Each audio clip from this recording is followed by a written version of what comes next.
Hello viewers, இப்போ பார்த்துட்ருக்கிறது கோவை செடி பூ பூத்துருக்குது.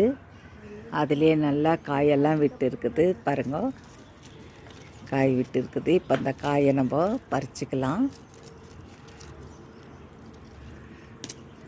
ட்ராகன் ஃப்ரூட்டு கூடவே வச்சு விட்டுட்ருக்கேன். அதனால் பாருங்கள் குட்டி குட்டி பிஞ்செல்லாம் இருக்குது.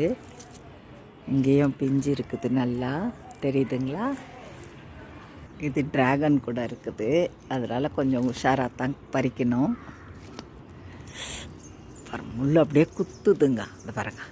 ஓகே, கோவை வந்துடுது பாருங்கள். ஒரு 4 கோவை நாளைக்கு பொறிச்சு சாப்பிட்டுடணும். பாருங்கள், இப்போ 4 பறிச்சாச்சு. ஓகே, லைக் பண்ணுங்கள், ஷேர் பண்ணுங்கள், சப்ஸ்கிரைப் பண்ணுங்கள். தேங்க்யூ.